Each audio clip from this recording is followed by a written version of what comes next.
Okay, so we are going to be looking at time for our maths topic over the next few weeks. So because we haven't covered this in a while, we're going to go right back to basics, talk about what we use time for, the different types of clocks, and just sort of get our heads around things again. So this PowerPoint talks about the different ways that we can tell the time. So why do we need to tell the time? What do you think? You could pause the video, have a think, maybe write it down. So it is important to know what time it is for a number of reasons.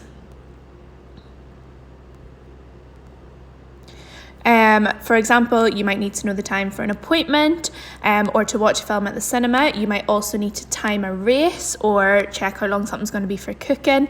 There's lots of different reasons that we need to know the time. I know you're all really keen to know the time when we're in school because you want to know how long it is until break time and lunchtime and home time. So on the screen, we've got a few different types of clocks, and these are all different ways that we tell the time. So let's look at these a bit more carefully. So the first one we're going to click on is the one in the top corner, which is this little cuckoo clock. So some clocks use sound to help tell the time. Cuckoo clocks have an analog clock face on them, but have a unique feature when it reaches an o'clock, which is that it makes a noise, and sometimes you even get a little bird that comes out and says cuckoo. I'd be quite impressed if anybody had a cuckoo clock in their house just now. So on the front of this cuckoo clock, we have what is called an analog clock. So let's go back and look more carefully at the analog clock. Analog clocks are the ones that you will most often see on your wall. We have one up in the classroom, and they are what we might call now an old-fashioned type of clock. So an analog clock has sometimes 2 hands or sometimes 3.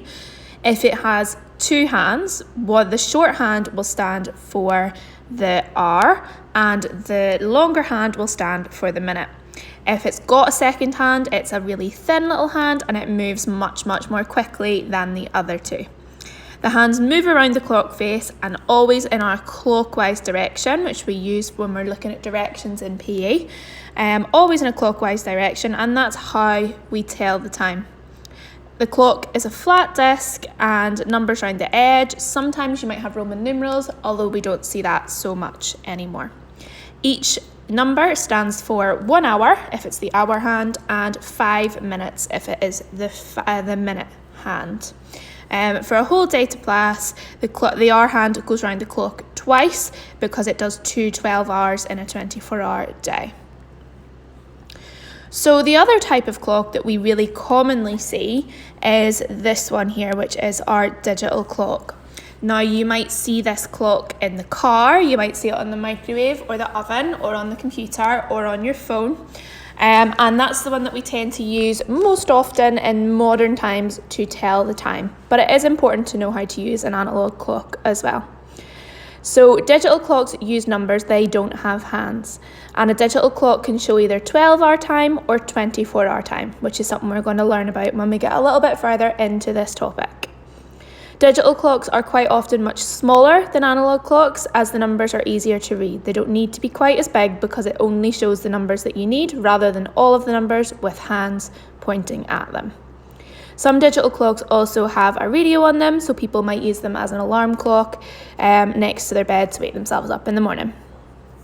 Okay, so this one here at the back, we've got sand timer. Sometimes people use these in the infant end of the school more often, or sometimes people use them at home. They're quite old-fashioned again, but it was one of the original ways to measure time.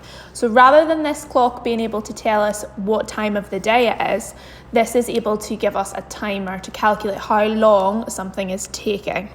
So it might also get called an hourglass as well.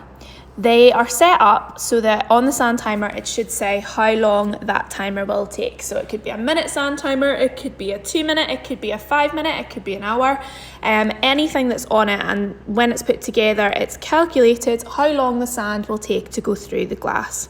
Some people sometimes use them in the kitchen, like an egg timer, but they're quite old-fashioned now. We sometimes use them in school, but it's not very often you would see a sand timer. Okay, now we've got a sundial. A sundial is quite an old-fashioned form of clock again. Now, these were used a long time ago before people had analog clocks that we would use now.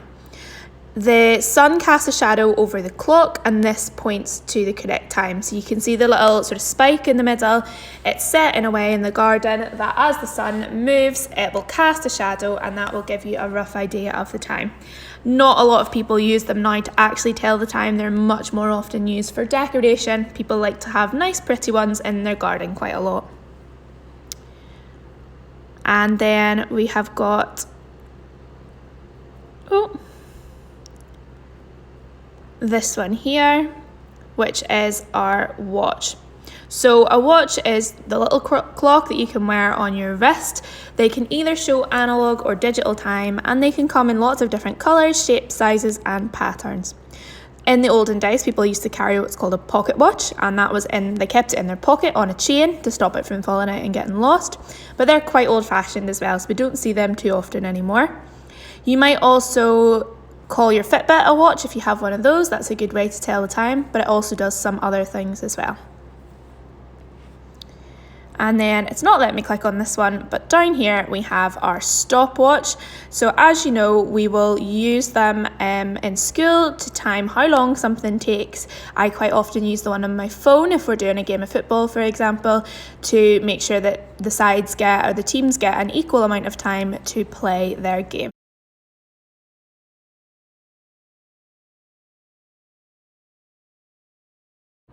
So now that we've looked at a few different ways that we can measure time, so we've looked at some clocks and some timers, I've got a little bit of a task for you.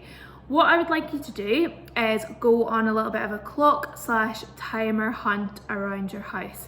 And I want you to, on paper or on a whiteboard, anything you've got at home, I would like you to record the locations of your different timers and clocks, and I would like you to say what type they are. So I've done a bit of an example here. So you can see I've got the name/location, and then I have got mum's phone, and then it would be a timer and a digital clock. I've got the microwave and it would be digital. I've got the kitchen TV, so like if you have a TV in the kitchen, that would be a digital clock.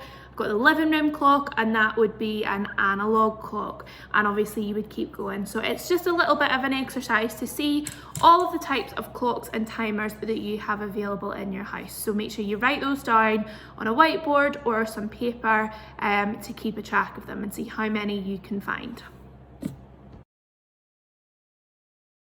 So for your next task, I would like you to make yourself a clock, an analog clock, and we will be using this over the next couple of days to help us with telling the time.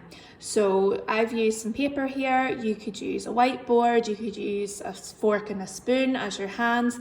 Get as creative as you need to be. It doesn't need to be amazing, it's just for you to practice with. So I've started off by drawing my minute hand, which is my longer one, and my hour hand, which is my shorter one.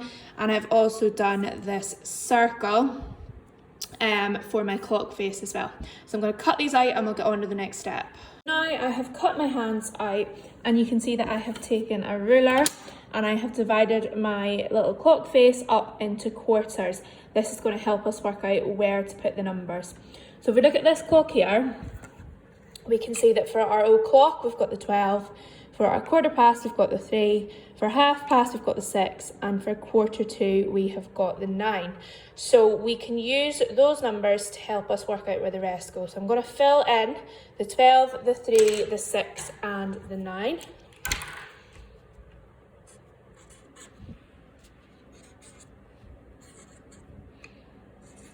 Okay, and then the rest are going to go evenly. So you can see there's 2 numbers in between the 12 and the 3. So I'll put my 1 and my 2, 4, 5, my 7 and 8 and my 10 and 11. Okay, and now what I have done, and you don't need to do this, you can always just set your clock hands on, which will be fine as well. I've just got a little bit of blue tack and I'm going to stick that in the middle, and it's just going to help me keep my hands in place when I've stuck them down. So my minute hand, as I said, was my longer one. So let's make it go to the clock position. And then let's make our hour hand, point at the 2. So what time is my clock now showing? So if my hand is at the old clock position and the hour hand is at the 2, it would be exactly 2 o'clock. Now, as we talked about before, as you jump round, each of these represents either 1 hour with the hour hand or 5 minutes. So if I was to move my minute hand to here, my hour hand would go forward just a little bit and it would now read as 2:05 or 2:05.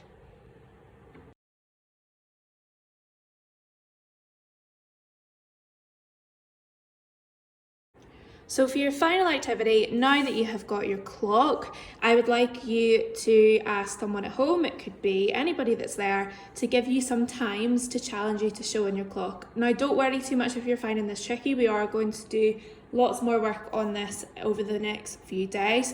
But say for example, somebody said they wanted you to show them 6:30. So we know that this is our o'clock, our quarter past and our half past, and this is our hour of 6. So take my hour hand, and if it's 6:30, it's going to be halfway between 6 and 7. And then my minute hand would have to go to 1/2 which we know is pointing at the 6. So halfway round our circle. So now you can see my clock shows 6:30. So have a few goes at that, try and show a few times. If you're finding it tricky, don't worry, we will do lots more practice. Okay, so that's you done for today. Well done.